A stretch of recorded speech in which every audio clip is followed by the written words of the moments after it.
Okay, so wait. We're supposed to believe, oh, I want to get traded. Oh, I want to get traded. Oh, the owner's off doing this, spending this type of money, putting this in its aquarium. Oh, this and that. I don't want to play for this team anymore.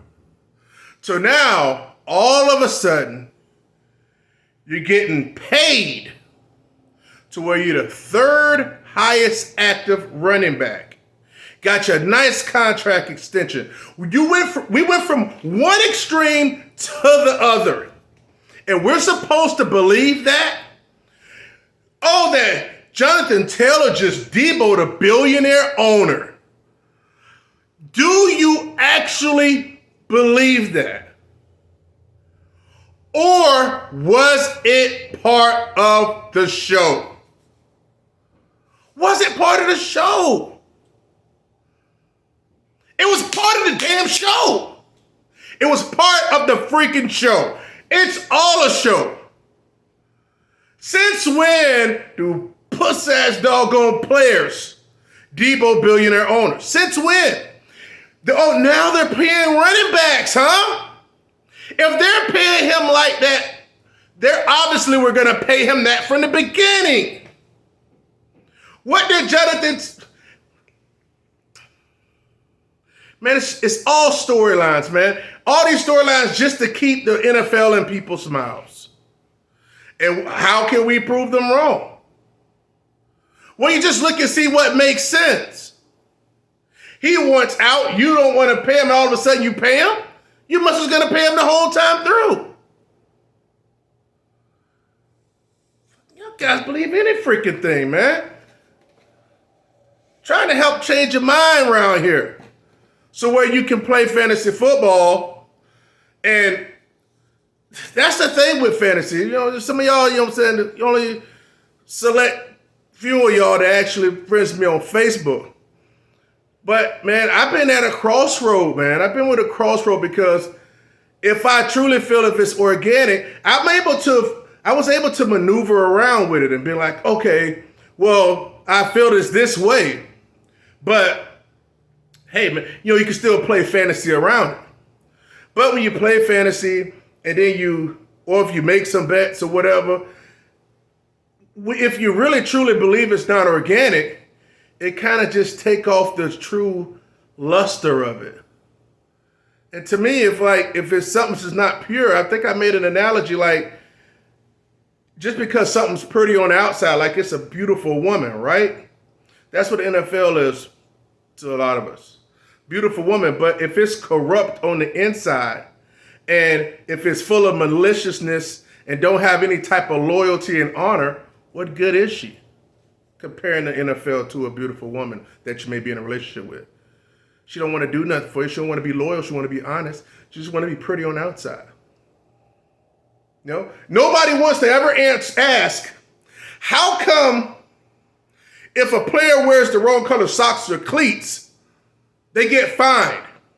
When have we ever heard of an NFL referee ever get fined for a bad call? I can't stand when these freaking knucklehead ass dudes, grown ass men in this world, sit back and be like, it's the refs. Nobody ever sees the refs get reprimanded. And you want to know why? Because the refs are doing the bidding of the higher ups in the NFL, or maybe higher than NFL. They're doing their work for him. As long as they can point at it and be like, oh, it's his fault, that ref, they're so bad. And I know because they don't want to believe that the sport isn't authentic. All this stuff, boxing, this and that. You can see somebody get pounded for 10, 11 rounds, and they'll say it's a draw or the other person won. We see it countless times. But no, we turn a blind eye because you may love boxing or you may love football. It's tough, guys. It's tough. I'm not trying to say I wanted to not play there, but it's like, all this huffing and puffing, and now you're gonna be like, now all of a sudden he got a contract extension. What it sounded like to me, you would just want to make sure that he was good for the season anyway. Because hell, he wasn't doing no work in the off season. So you were going to just have him, put him on IR for the season anyway. He was talking all that, oh, I didn't want to beat this team, and they put him on IR anyway. So if you kind of look through the little tea leaves, you can be like, they were just going to put him on IR anyway to make sure he's healthy. You know, when you try to look, my thing is this. I'm not asking people to. I'm gonna get into the transparency show. Give me a second. When I try to have a conversation with somebody, I can sit back and listen. I definitely don't like talking about religion like that, but it's like, let's say I could talk to a Buddhist, right? He could talk to me for 15, 20 minutes about Buddhism. I listen to him. It ain't gonna change my position, though, and I ain't just gonna get mad at him. You know what I'm saying? You know, it's just like I can listen to it. But it's amazing how some people get so pissed and so, oh, you got a tinfoil hat on. Oh, you're a conspiracy theorist. See, all those are just detract. You know what I'm saying? You know, just the little things that they just try to throw at you to try to make you feel bad. You know what I'm saying? Just the same thing like a woman does. You know, try to flip it on you, try to make it seem like you're insecure or something. But I just ask people to look at it a certain type of way. Take off your shoes. You can put it back on, but just take off you know what I'm saying, step outside of your shoes and just think for the open mind real quick, as long as you can, and then step back into your shoes. But it's amazing that I don't get mad at people personally for still believing in it. But if I put something on my timeline or say a certain thing, then people attack me. It's amazing. But I can't expect people to think outside of the box. When I look around and I be like, oh, this my effort's so damn smart, but he don't just freaking have his freaking children. But you want to call me a freaking doggone conspiracy theorist? Yeah, I freaking doggone got my kids through a divorce and on an unwed situation. I wasn't too damn crazy then, was I? You know, because I unlocked my freaking mind and I was able to see things different. Because if you don't unlock your mind, you're going to be like countless other people believing nonsense that people put on you, and you're never going to freaking flourish. It's troubling, man. It's troubling. You know, we all fall short. You know, shit, I fall short. I would love to trim off a freaking 150 pounds right now. We all fall short of something.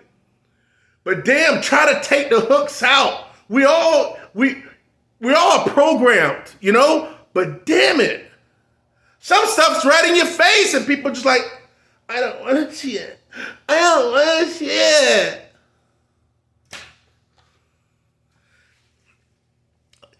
Bottom line is, it's tough to freaking play around of this beautiful bee of freaking the NFL when you know she ain't worth shit. That's the bottom freaking line. That's how I feel. It feels like I'm damn near wasting my time. It's like I could bet my left freaking wrist, my left hand on that it's what's the word I'm looking for here? It's scripted. You know? Produced. Premeditated, those type of things. I bet from this rubber band down, but I bet the believers won't bet their risk down because they're chumps and they're afraid. They don't have a strong level of conviction. That's right. I brought it back. God damn, you don't need to see. You know, you got a puzzle, right? You see a puzzle, and it's like I said, it could be 500 pieces or 1,000 pieces. I always hated puzzles. But you get a pair of puzzles, and, you know, 60% of the puzzle can be done. But you don't see the whole puzzle, right? You can still see what it is. You can still be like, oh, that's a horizon out in the field by a barn. You don't need all the pieces in there. We have enough information to see that, oh yeah, some people be like, oh yeah, that's weird that happened. Oh yeah, that's weird it happened. It ain't freaking weird. Stop trying to cover it up. I hate when people say, oh yeah, that's weird. That was weird. No, it was wrong. And it was something to it. Stop saying weird. Stop trying to cover it up. Like I said before, oh, hey, man, somebody messed your girl, oh, this and that. No, my girl at work. Nah, man, yeah, I showed her a picture, man. I knew you going, but they don't want to know the truth. Me, I've always wanted to be a knower. Some of y'all don't even freaking know. You guys don't even freaking know. My shit ain't weak. The more I know, the more I can move forward on the terms I want to move forward on terms to. Because we ain't going to get into relationships, because I know a lot of y'all can't much handle that, because it could be a freaking couple go through the shit I went through and be able to stand tall and not be up on the thumb of a fucking broad. Don't get me freaking going. Let me get to the rest of this freaking thing if I can get up out of here. Piss.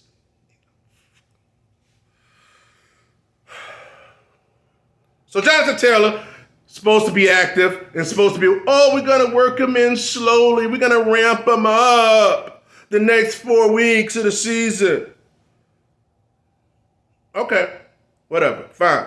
You got him, play him, you don't, whatever. I don't know. We'll see my people put them in there. Seem like old boy that been running over there. He's been running just fine, but we'll see. We'll see.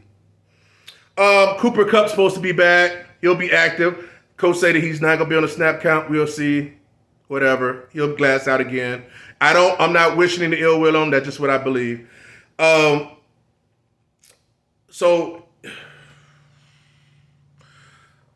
trying to freaking slow it down. T. Higgins is out this week versus the Cards. I cut T. Higgins in my work league. I cut the B. Cut him. I'm not going to be dealing with him and Burrow. Not going to do it. We'll get to that later. And the Lions have downgraded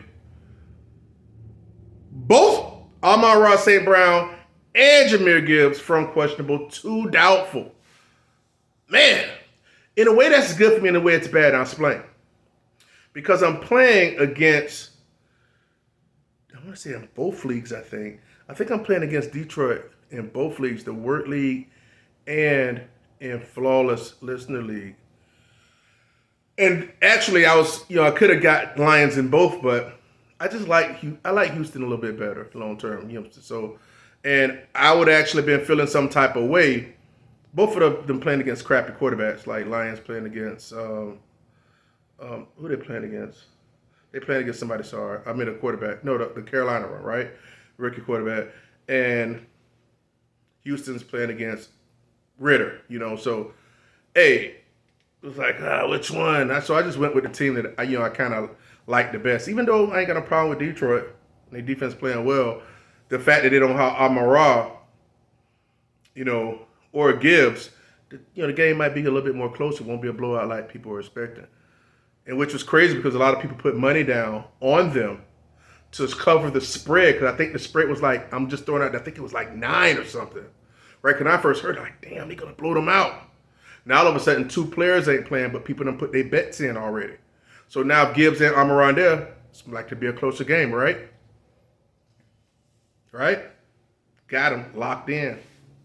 So, we'll see what happens there. Claypool is a Miami Dolphin now. Not worth talking about. So, hey, man, let's just get into it. I think I'm talking about all the rest of this freaking nonsense. Sorry, man. Hey, look. That's what you're going to get when you're freaking dealing with Flawless. You're going to have to deal with me. I ain't much digressing. I just jump right into it. Me pouring my passion out. That's just how it is, guys. I'm sorry. Sorry, not sorry. Let's get to the accountability part of the video. That's why you're here. Not just look at my handsome face. No. It's to see if your boy went 2-0, 1-1, or 0-2 in week 4. The only fantasy football content creator that is transparent and will show his wins and losses, will show the standings, and will show his weekly waiver transactions in the 2 teams that he has. Nobody else is doing that. They might show you a little bit here and there. Oh, look what my team did this week. No, I'll show you exactly what I do. All right? So we're going to start with the work league. We got to start with the work league.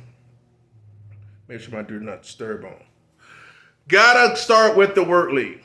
Going Postal, 12-team standard league. Okay, standard. I know y'all talks about standard that granddaddy. Standard that granddaddy. You know? People talk shit about standard. No. Ride with standard. By birth to fantasy and standard. Touchdown only league. 1995. Okinawa, Japan. Your running back can run for $1.06. If you don't score, you get a 0. Ah, the days. So, all right, here we go. Week 4, I went against Belichick has to go. Actually, he's supervisor at my place of career employment. Cool dude, man. Good dude, man. Real good dude. The projection was 97 to 86, as you can see. Team profit, 109 to 106. As you can see, Joe Burrow had a 4. And I went against Hurts and A.J. Brown. And both of them had 62 points combined. Olave gave me a 0 because the freaking broke behind quarterback Carr can't throw it deep or just kept dropping it down to Kamara. Higgins gave me a 1. He got a broken rib. Walker gave me a 13. McCaffrey gave me a 44. Ferguson and look at Puka. Oh, Puka. Puka gonna give me love all year. I ain't worried about what's called. He'll be there for about 3-4 games. The over under will be about 4 games. Puka gonna continue to deliver. Hopefully. And so, look at here, man. It's just I was down. I was down 10. So I needed 10. Yeah, I needed 10 for Kenneth Walker to tie. You ain't no decimal points here, as you can see. And if you tie, you just tie. I don't go to bench points or nothing. And I needed 11 to win. And, man, obviously right before the end of the half, the whole first quarter, Kenneth Walker ain't had nothing because it was control ball game and stuff like that. And then you guys remember that old boy got hurt, right? Geno got hurt. He threw the ball, got tipped, came back to him. He caught it and ran to the sideline, because he's just one of those black athletes that can't run, like him and Teddy Bridgewater, just slow ninjas. They can't run. And he kind of awkward with the long legs, too. And dude got his foot up underneath him and stuff like that. He got his foot up underneath the dude. He was pissed about that, too, y'all. Y'all probably saw the game. And so second string dude came in, right? Whew. Man, I knew that dude sucked. He threw the ball to Tyler Lockett right away at the ground first. I could tell Tyler Lockett was pissed. And then he threw it to Noah Fant. And Noah Fant went running down the sidelines and was voiding some stuff or whatever. And I'm going to tell you something. That linebacker, I forget his name. He came from Arizona. He was drafted by Arizona. Isaiah McKinnon. Isaiah Simmons. I drafted him his rookie year in my old work league, not going postal. What's the name of that damn thing? Anyway, the main league. My thoughts all over the place right now. But I drafted Isaiah Simmons as my starting linebacker, and he sucked. But he wouldn't give me no points at all. I cut him like after 2 or 3 weeks. But he's the one that went down there and he tackled Noah Fant right before the goal line. And he was going. First, the umpire put his hands up, and I was like, man, I don't know, I might got a shot, And then when they did that replay and Isaiah Simmons had tackled him up and his knee hit the ground and he was right there on the half-yard line, I was like, that is 6 points for my dog. I knew it right there. And then so I think he had like 6 points, but he had like 0 rush yards or something like that. But he had 6 points. Kenneth Walker, who's who I'm talking about, had 6 points going into halftime. And that one big run, they kept giving a little bit of volume. And yeah, man, he got there. He gave me 13 points and I won by 3. So I'm excited about that. You see Puka gave me 25, but my opponent actually had Herbert. And I dropped Herbert. I dropped Herbert for somebody. I can't remember who I dropped him for. I dropped it for someone. And He picked them up. He picked them up on me and started them. I was pissed about that. I didn't like that. And he got that 20. That game ain't really have to be that close. But I came through. And guys, look. My point is, I mean, granted, Christian McCaffrey was the MVP for the week. But the fact of the matter is, dude, I won. I won with my quarterback giving me a 4 and both my wide receivers giving me 1 point total. I had 5 points from my quarterback and both my wide receivers, and I still won. It's a team game, baby. It's a team game. Puka came to play, Kenneth came to play, people came to play. Jason Ferguson put up 7 points, had 7 for 77. All right? So your boy went from 2-1 to 3-1 in the standings. Currently 4th place. Just by a point, though. Just by a point. I almost got up in there. 3-1. So you got 4 3-1 teams, a handful of 2-2 teams, and so forth. So your boy's representing and going postal. And let me talk about the waivers real quick. Remember I talked about me cutting T. Higgins? Right there on the waivers, right there. When the waivers process, I picked up Michael Wilson from Arizona. I dropped T. Higgins. I ain't holding all these wide receivers. I got 3 wide receivers on my team. It's T. Higgins, Olave, and Higgins, Olave, and Puka. You know, no, I ain't doing all that wide receiver stuff. This is a standard league. It's not I'm not gonna be holding all these 4 and 5 wide receivers. It feels funny with just for 4. I might go get a 4th, but my question, I don't know. I'm gonna keep. I almost want to cut Hunter Henry, man, to pick up another person, but I kind of don't want to do that though. But I want to have a decent quarterback. I mean, tight end when I put in there, but tight ends are tight ends, right? I might end up cutting to get me some depth on my team, but we'll see. So, okay, yeah, so I end up picking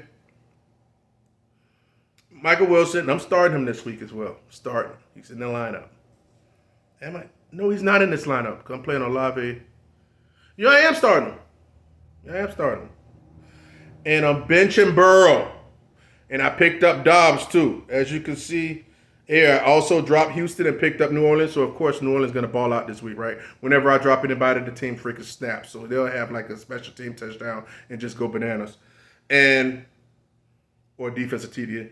I picked up I picked up Dobbs, quarterback for Arizona, and dropped Roschon Johnson. So, I'm starting Dobbs and I'm starting Michael Wilson against Cincinnati. Man, if they combo and they pop, I'll be pretty good, because that's been the weak link of my team. My had one good game.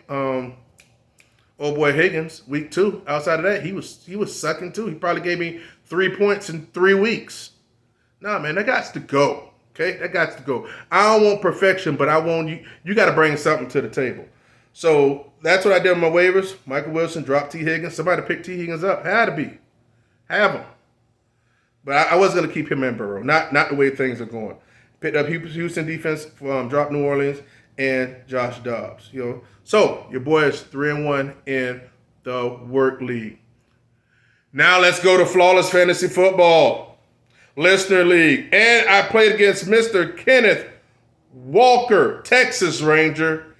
And let me tell you here, as you guys can see here, Lamar gave me a 31. David Montgomery gave me that 36 from that Thursday night performance. That beautiful, magnificent Thursday night performance.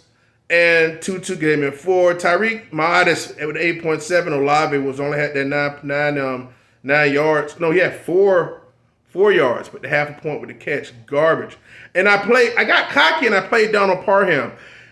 Since that David Montgomery thing, I was like, I don't want to play Jason Ferguson in both parts. Let me go shoot for the upside here. And that almost, damn it, cost me. Parham got hurt early in the game, left with the hand. Also, too, I cut the beat, by the way. So, you ain't finna be doing that to me and be sticking around on the organization, profit organization, the Flawless organization. No. So, yeah, I end up dropping him, but we ain't going to talk about that yet. But Cincinnati Bengals defense didn't do nothing. I played Kazir White, Arizona, against Christian McCaffrey. That bastard only gave me a 5. He got the cut too. Because, of course, my linebacker that I actually have, middle linebacker for San Fran, actually gave me a 9, Fred Warner. But I was like, but I had to punish Fred Warner for what he did last week because he gave me a 3, right? You got to punish these dudes. See, he knew what to do. But I won 126 to 117.9. I needed like 6.9 points from Mr. You-Know-Who, Kenneth Walker, because I needed him in both leagues, and he came through for both of me.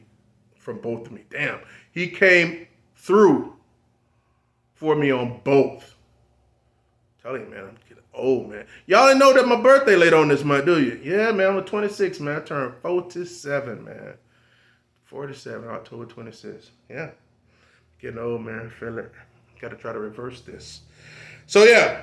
Your boy, and I played against, see the guy down, he had Burrow too, Kenneth Walker, Texas Rangers, so I'm kind of happy about that, right?